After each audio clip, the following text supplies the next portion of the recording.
আল্লাহ রাসূল সাল্লাল্লাহু আলাইহি ওয়াসাল্লাম আয়াতুল কুরসি পড়ে ফু দিতেন নিজের গায়ে। সূরা ইখলাস, সূরা ফালাক, সূরা নাস তিন কুল পড়ে ফু দিতেন। সূরা ফাতিহা পড়ে ফু দিতেন। এগুলো পড়ে হাত দুটো মিলাবেন, হাতে ফু দিয়ে মাথা থেকে পা পর্যন্ত মাসে করবেন। It's a protection from your Lord. জিন ভূতের আসর, ব্ল্যাক ম্যাজিক, জাদু টোনা, বান মারা, জাদু ঝাড়ু যাই হোক, তো এগুলো কিন্তু মারে, বান মারে, জাদু টোনা করে, ব্ল্যাক ম্যাজিক করে।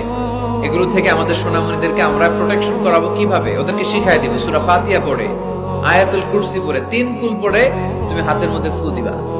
ফু দিয়ে মাথা থেকে পা পর্যন্ত তুমি নিজেই মাসেহ করবা। তোমাকে প্রোটেকশন দিবে কে? আল্লাহ রাসূল সাল্লাল্লাহু আলাইহি ওয়াসাল্লাম বলেছেন, মান ক্বারাআ আয়াতাল কুরসি দুবুরা কুল্লি সালাতিন মাকতুবাতিন লাম ইয়ামনা'হু মিন দুখুলিল জান্নাতি ইল্লাল মাউত। প্রত্যেক ফরজ সালাতের পরে যে ব্যক্তি আয়াতুল কুরসি তেলাওয়াত করবে, তার জান্নাতে যাওয়ার ক্ষেত্রে আর কোনো ব্লক বা বাধা নাই, একটা জিনিস ছাড়া, সেটা হচ্ছে মরণ, মৃত্যু। লোকটা মরে না তাই জান্নাতে যায় না, মরলেই জান্নাতি। এজন্য আজকে থেকে সূরা ফাতিহা বেশি বেশি পড়বেন তো। সাইয়েদনা আবু সাঈদ আল খুদরি রাদিয়াল্লাহু তাআলা আনহু বর্ণনা করেন, আমরা একবার মরুভূমিতে সফর করছিলাম। হঠাৎ দেখলাম মানুষের জটলা ডিঙ্গিয়ে ভেতরে যেয়ে দেখি এক লোক শুয়ে আছে, আর অন্য লোকেরা মন্ত্র পড়ে ফু দিচ্ছে। উল্টা পাল্টা মন্ত্র পড়ে ফু দেয় না? সুমন্তর সু, কালিকুত্তার গু। আমরা ছোটবেলায় শুনতাম বাচ্চারা এরকম ছুমন্তর ছুমন্তর ছুমন্তর ছু, কালিকুত্তার। এগুলো পড়ে ওরা মন্ত্র পড়তো। তো উনি যে দেখলেন কি কি মন্ত্র পড়ে এই লোককে ফু দিচ্ছে, উনি বললেন কি হয়েছে? সবাই বলল, আমাদের নেতা সাইয়্যিদুল হাই, হাইমানি গোত্র, এই গোত্রের নেতা সাপ কামড় দিয়েছে, বিষে এমন নীলাভ হয়েছে দেহ, মনে হয় মারা যাবে। কি করা যাবে? তোমরা কি কোনো রুকিয়া ঝাড়ফুঁক জানো? উনি বললেন জানি। তাহলে আসো একটু ঝাড়ফুঁক করো। উনি বলল শর্ত আছে, আমাদেরকে ছাগল দিতে হবে, এক পাল ছাগল। আরেক বর্ণনায় এসেছে 30টারও অধিক ছাগল। সবাই বলল, আমাদের নেতা, এর যদি কিছু হয়ে যায় আমরা নেতৃত্ব শূন্য হয়ে যাব, ছাগল লাগুক আর ওট লাগুক, তুমি আসো। বাড়ি বাড়ি যে ছাগল এনে, ছাগল রেডি। সাইয়েদনা আবু সাঈদ আল খুদরি রাদিয়াল্লাহু তাআলা আনহু পড়তে আরম্ভ করলেন, আলহামদুলিল্লাহি রাব্বিল আলামিন আর রহমানির রহিম মালিকি ইয়াউমিদ্দিন ইয়্যাকা না'বুদু ওয়া ইয়্যাকা নাস্তাঈন اهدنا الصراط المستقيم صراط الذين أنعمت عليهم غير المغضوب عليهم ولا الضالين। পড়েন আমিন। উনি এটা পড়ে ফু দিলেন। ফু দিতে দেরি, মুহূর্তের মধ্যে সোয়া লোকটা বসে গিয়েছে। আবার ফু দিছে, এবার দাঁড়ায় গেছে। আরেকবার ফু দিছে, হাঁটতে শুরু করছে, একেবারে সুস্থ। সবাই তো অবাক, টাসকি খেয়ে গেছে। আবু সাঈদ আল খুদরি রাদিয়াল্লাহু আনহু বলে, টাসকি পরে খাও, আগে ছাগল দাও। কারণ ছাগল দেওয়ার কন্ডিশন ছিল না, ওরা ছাগল নিয়ে আসছে। সাইয়েদনা আবু সাঈদ আল খুদরি রাদিয়াল্লাহু তাআলা আনহু আনন্দে এবার ছাগল নিয়ে সাহাবাদেরকে নিয়ে রওনা। পথিমধ্যে লেগেছে প্রচন্ড ক্ষুধা, তখন তারা কয়েকটা ছাগল জবাই করে খেয়েছে। খাওয়ার পরে পেট যখন ঠান্ডা, তখন ব্রেইন সচল। উনি চিন্তা করতে আরম্ভ করলেন, হায় রে, কোরআন দিয়া ঝাড়ফুঁক করে যে ছাগল নিয়ে আসলাম, ওটা যে খাইলাম, এই ছাগল নেওয়া জায়েজ হয়েছে কিনা এই মাসালা তো নবীরে জিজ্ঞেস করি নাই। কিন্তু ছাগল তো অলরেডি পেটে যায় হজম, কি করা? মদিনাতে যে জিজ্ঞেস করবো। মদিনায় যেই আল্লাহ রাসূল সাল্লাল্লাহু আলাইহি ওয়াসাল্লামের দরবারে যে জিজ্ঞেস করলেন, ইয়া রাসূলুল্লাহ, এমন এমন ঘটনা, ঝাড়ফুঁক করে আমরা ছাগল এনেছি, এটা কি জায়েজ হয়েছে? আল্লাহ রাসূল সাল্লাল্লাহু আলাইহি ওয়াসাল্লাম বলে, জায়েজ হয়েছে মানে? অবশ্যই জায়েজ হয়েছে। কোরআনের দাম বাড়ায় দিয়ে আসছো মিয়া, ছাগল কিছু থাকলে আমার ঘরেও পাঠায়। সুবহানাল্লাহ পড়তে পারলেন না? ওয়ালাকাদ আতাইনাকা, বুখারীর হাদিস, ওয়ালাকাদ আতাইনাকা সাবআম মিনাল মাসানি ওয়াল কুরআনাল আযীম। নবী হে, নিত্য পাঠনীয় সপ্তবাক্য দিয়েছি, যেই দোয়া পড়ে ফু দিতে দেরি, অসুস্থ ব্যক্তি সুস্থ হতে দেরি হয়।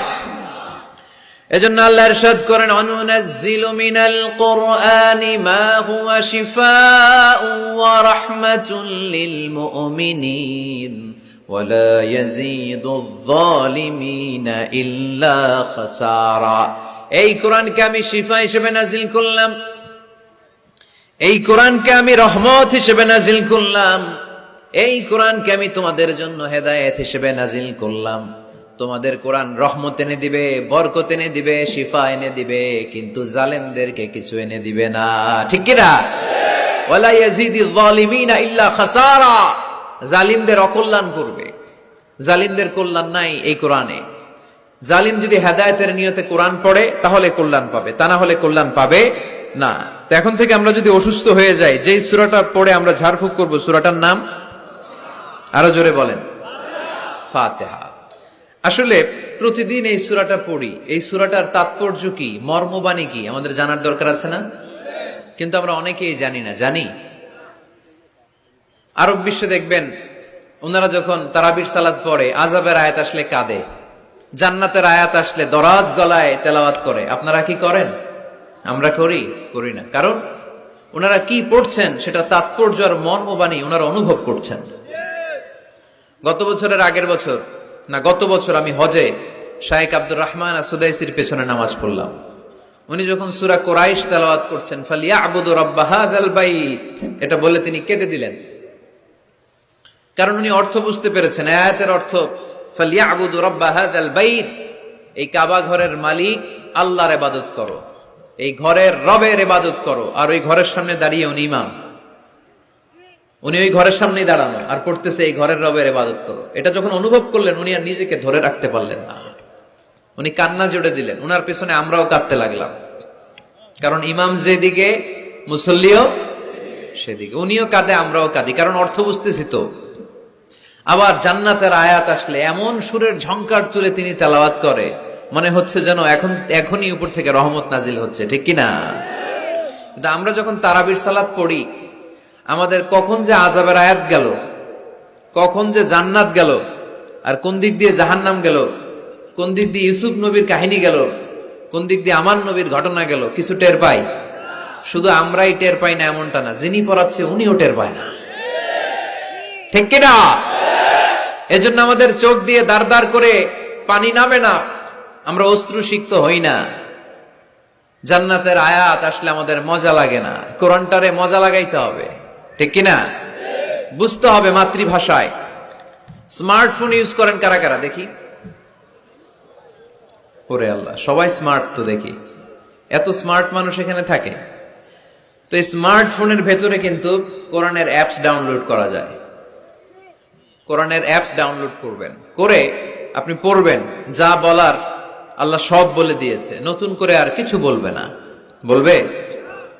এই কোরআন শুরু হয়েছে বিসমিল্লাহির রহমানির রহিম দিয়ে, বা দিয়ে, আর শেষ হয়েছে যে সূরা দিয়ে, সূরাটার নাম সূরাতুন নাস। ওই সূরার শেষ আয়াতটি এরকম, মিনাল জিন্নাতি ওয়ান নাস, শেষে সিন। বা আর সিন মিলালে কি হয়? বাস। এবার বাসে চড়ে কিশোরগঞ্জ শহর যাবেন?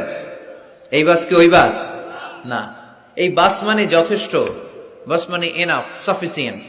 মাঝে মাঝে এরকম হয়, আমরা খাচ্ছি, আমাদের পাতে খাইতে পারি না, আরো তুলে দেয়, কারণ হুজুর একদিন পাইছে, খাওয়াই আজকে মাইরা ফেলবে।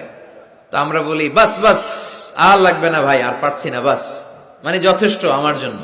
তো আল্লাহ বুঝাতে চাইলেন 30 পারায় যা দিয়ে দিছি হেদায়েতের জন্য, বাস যথেষ্ট, নতুন করে কোনো কথার দরকার নাই। চিল্লায় বলেন ঠিক কিনা? It's a problem solving methodology, it's not a problem creating methodology. কোরআন কখনো প্যাচ লাগায় না, প্যাচ খোলে। এই যে সুতা দিয়ে বাঁধতে গেলে অনেক সময় প্যাচ লেগে যায় না, এটার কি বলেন আপনারা? গিট্টু। এই কোরআন কি গিট্টু লাগায় নাকি গিট্টু খোলে? সমস্যা তৈরি করে না সমাধান এনে দেয়? সমাধান চাও যদি জীবনে মরণে, ফিরে যাও খোঁজে নাও, চোখ রাখো কোরআনে। ঠিক কিনা? পড়েন সবাই, সমাধান চাও যদি জীবনে মরণে, ফিরে যাও খুঁজে নাও, চোখ রাখো কোরআনে। If you want the solution this দুনিয়া এন্ড আখিরা, go back, have a look to the holy কোরআনে। তাই না? সমাধান যদি চাই, চোখ রাখতে হবে কোথায়? নাকি এটিএন বাংলার পর্দায়? আসিতেছে আগামী শুক্রবার ওই পর্দায়, রঙিন পর্দায়, রূপালী পর্দায়, যেই বইয়ের দিকে চোখ রাখতে হবে বইটার নাম কোরআন। কোরআন, প্রিফেস অফ দ্য বুক।